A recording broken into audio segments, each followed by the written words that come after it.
Hello friends, welcome to my channel. I wish you a very happy new year. Today we are going to talk about how the month of January 23 is going to pan out for you, that is Gemini ascendant people. But let us first quickly look at how the year 2023 is going to pan out for you. There are only three transits that matter in any year: Jupiter, Saturn, and the movement of Rahu Ketu. So in 2023, Jupiter is going to be stationed in your 10th house till April 23, and then it is going to move into the 11th house. This transitioning Jupiter will create opportunities for you to progress on the professional front till April 23. And after this, for the remaining part of the year, Jupiter will open doors for you to get married, have kids, and look for new avenues for investment. On the other hand, Saturn is going to move from 8th to 9th house on 16th of January, where it is going to remain stationed for the whole year. And this Saturn is going to create opportunities for you to move to a foreign country. So all those people who are aspiring to move to a foreign country and will undergo Saturn MD or an AD in 2023 will see the opportunities materializing strongly in their life. Rahu Ketu are going to remain in their same signs for the major part of the year because they will change signs only at the end of October.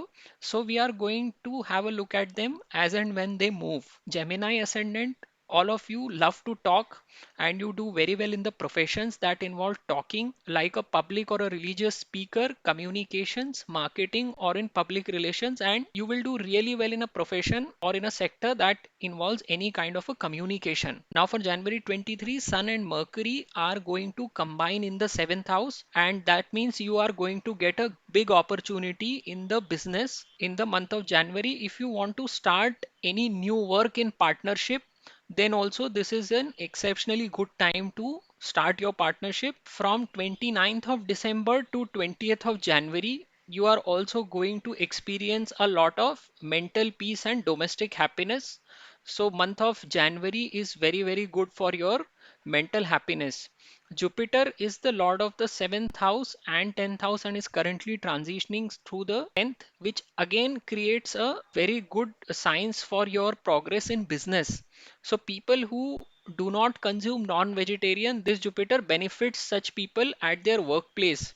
And if you are in your own business, then managing your resources becomes a very crucial activity during such transit of Jupiter. See, for business, not only you are going to see a strong 7th house, but also a strong 10th house. So in both the cases, business progress is getting indicated in the chart in the month of January. Venus is the lord of the 5th house and 12th for house for you, and it is going to pass through 8th as well as 9th house in the month of January. So if you are a student or a speculator, then the best time frame for you in the month of January are 7th, 8th and 9th of January and 29th, 30th and 31st of January. But if you're a speculator, then you need to be cautious in the market because 5th house lord in the 8th would mean sudden gains or sudden losses in the market, and hence the approach needs to be very cautious. Mars is going to pass through the 12th house and it is going to aspect its own house, which is 6th house. Mars here is going to protect your health and will provide a shield against your enemies in the month of January. Since Mars is also the owner of the 6th house, which indicates service, best time for those who want to change jobs or want to seek a new job would be 1st, 2nd, 3rd, and 4th of January. Mars is also the natural significator of land and property, and this Mars is passing through the 12th house till 12th of March. So this kind of transition would mean that this Mars will not let you buy property till 12th of March, or if you engage yourself in any kind of a property related transaction, then this Mars is going to create hurdles for you till 12th of March. So just be very cautious as far as dealing with any lands or properties are concerned. As I said earlier, Saturn is going to move to Aquarius in the second half of January and will open new doors for you to gain from the foreign country. If you look overall, the month of January is creating two very strong possibilities: progress on the business that you are holding opportunity to excel at the workplace. So that is the summary for you for this month. I would request you to subscribe to my channel and thank you very much for watching this video. नमस्ते दोस्तों, मैं प्रसाद जोशी अपने channel में आपका स्वागत करता हूं।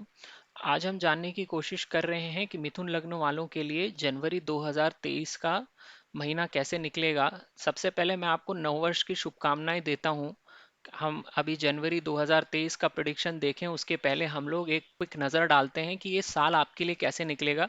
देखिए, किसी भी गोचर में खाली तीन ग्रहों की इंपॉर्टेंस होती है, गुरु, शनि और राहु केतु। तो यहाँ पर गुरु जब तक अप्रैल 2023 तक दशम भाव में बैठा रहेगा तो ये आपके लिए कार्य क्षेत्र पे तरक्की के अवसर प्रदान करेगा। और जब ये यहाँ से निकल जाएगा तो मई 2023 से दिसंबर 2023 तक ये जितने भी लोगों की शादी नहीं हुई है उनके लिए अवसर पैदा करेगा शादी करने का। जिनके भी बच्चे प्लान कर रहे हैं उनके लिए बच्चे देके जा सकता है, क्योंकि ये अपनी सातवीं दृष्टि से पंचम भाव को देखेगा। और चूंकि ये स्वयं ही 11वें भाव से भ्रमण कर रहा है तो आप अगर निवेश के कोई नए अवसर या नए सेक्टर्स देख रहे हैं तो उसमें भी आपके लिए अपॉर्चुनिटी रहेगी कुछ अच्छा निवेश करने की। तो ये गुरु आपको ये सारे परिणाम दे के जाएगा। इसके अलावा शनि अष्टम से नवम भाव में मूव करेगा 16 जनवरी को और यहाँ पर ये पूरे साल बैठा रहेगा। तो जितने भी लोगों का शनि नवम भाव में या तो जन्म कुंडली में होता है या निकलता है ट्रांजिट के समय, तो जितने भी लोगों को फॉरेन जाने का शौक है या जिनको भी फॉरेन जाने का वो मौका ढूंढ रहे हैं अपना बर्थ प्लेस छोड़ के, उनके लिए शनि गोचर में दरवाजे खोलेगा। अगर आपकी शनि की महादशा चल रही होगी तो फिर ये आपको अच्छे अवसर प्रदान करके देगा। इसके अलावा राहु केतु भी अपना राशि परिवर्तन करेंगे, लेकिन ये नवंबर तक इन्हीं राशियों में बैठे रहेंगे। तो जब राहु केतु आपके नवंबर में अपनी राशि बदलेंगे, आपका राहु दशम में आएगा, केतु चतुर्थ में जाएगा, तो उस समय हम इसको डिस्कस करेंगे। अभी हम लोग जनवरी 2023 का प्रेडिक्शन देखते हैं। देखिए, मिथुन लग्न के आप लोग हैं, आपको बातें करने में बड़ा आनंद आता है। बहुत से आपको बातूनी लोग मिलेंगे जो मिथुन लग्न के होते हैं। और अगर आप किन्हीं ऐसे प्रोफेशंस में रहते हैं जहाँ पे कि बोलना ही मेन काम है, जैसे पब्लिक स्पीकिंग हो गए या टीचिंग में हो गए, रिलीजियस स्पीकर्स हो गए, communications, public relations, marketing, telecom, इन सारे सेक्टर में जहां पर भी कहीं बोलने की बात आती है या कम्युनिकेशन की बात आती है तो आपके लग्न के लोग बहुत अच्छा परफॉर्म करते हैं। तो यहाँ पर आपकी सूर्य बुध की युति बनेगी सप्तम भाव में, तो यहाँ पर आपको जनवरी में बहुत अच्छे मौके मिलेंगे बिजनेस में तरक्की करने की, या कोई भी नया पार्टनरशिप में आप काम चालू करना चाहते हैं तो उसके लिए भी काफी अच्छा अवसर बनेगा। देखिए, जब भी कभी व्यक्ति की बिजनेस में तरक्की होती है तो कई जगहों से उसके लिए मौके बनते हैं। यहाँ पे जो सप्तमेश है गुरु, वो भी दशम भाव से यानी कर्म स्थान से गुजर रहे हैं, तो ये एक आपका योग बन गया। दूसरा योग आपका सूर्य बुध की युति ही सप्तम भाव में बनना, जो पार्टनरशिप में आप कोई भी नया बिजनेस चालू करना चाहते हैं तो दोनों तरफ से आपको सपोर्ट मिल रहा है। सप्तम भाव में भी इन दोनों ग्रहों की युति बन रही है, दशमेश भी दशम से गुजर रहा है और वो सप्तमेश भी है, तो दोनों तरफ से आपको बिजनेस में फायदा होता हुआ दिखता है। या नया बिजनेस आप करना शुरू करना चाहते हैं पार्टनरशिप में तो उसके लिए भी ये हरी झंडी मिलती है आपको गोचर में। 29 दिसंबर से 20 जनवरी तक आपका चतुर्थेश भी सप्तम में होगा, तो मानसिक शांति देने का आपको काम करेगा। जनवरी आपके लिए बहुत, जिसको हम कहते हैं मेंटली पीसफुल समय, वो निकलेगा आपका। गुरु बहुत अच्छी पोजीशन में बैठे हुए हैं और यहाँ पर चूंकि दशम भाव से गुजर रहे हैं तो आपको, अगर आप कार्यस्थल पे तरक्की करना चाहते हैं तो आपको मांस भक्षण बंद कर देना चाहिए, नॉन वेजिटेरियन फूड का त्याग कर देना चाहिए, क्योंकि गुरु एक सात्विक प्लैनेट है। तो अगर आप इस समय में मांस मच्छी ना खाएं तो आपके लिए काफी फायदेमंद रहेगा। यहाँ पर से जाता हुआ गुरु यानी आपको अपने रिसोर्सेस को मैनेज करना आना चाहिए। ये एक एक्टिविटी ऐसी है जो आपको जरूर करनी चाहिए जब तक गुरु यहाँ बैठा हुआ है, यानी अप्रैल 2023 तक। शुक्र आपके पंचम और 12वें भाव का मालिक है और ये अष्टम और नवम दोनों भाव से भ्रमण करेगा जनवरी के महीने में।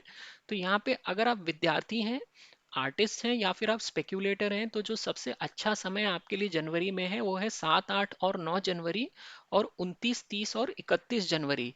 लेकिन यहाँ पे एक बात मैं आपको बताऊं कि जितने भी लोग शेयर बाजार से संबंध रखते हैं उनके लिए जनवरी का महीना कुल मिला के चुनौतीपूर्ण ही रहेगा, क्योंकि पंचमेश का अष्टम भाव में भ्रमण यानी ये अचानक गेन या अचानक लॉसेस दिखाता है। और आप अगर अभी की सिचुएशन भी देखें तो मार्केट एक बहुत ही अनस्टेबल या डायरेक्शनलेस तरीके से घूम रहा है, तो आप थोड़े से सावधान रहिए अगर आप शेयर बाजार में निवेश करते हैं तो।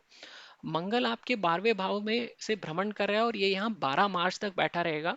मंगल यहाँ से अपने ही भाव को देखेगा, छठवें भाव को, तो आपकी हेल्थ को प्रोटेक्ट करेगा और आपको अपने दुश्मनों से बचाएगा। अब मंगल छठवें भाव का यानी सर्विस का भी कारक है, तो जितने भी लोग नौकरी पेशा हैं उनके लिए सबसे अच्छा समय 1 से 4 जनवरी का है, महीने के शुरू में ही। यहाँ पे ये लोग कार्यस्थल पे इनको अच्छा समय देखने को मिलेगा, और जितने लोग भी नई नौकरी ढूंढ रहे हैं उनके लिए भी ये समय बहुत अच्छा है नया जॉब ढूंढने के हिसाब से। मंगल नेचुरल सिग्निफिकेटर है भूमि का या आपकी जमीन जायदाद का।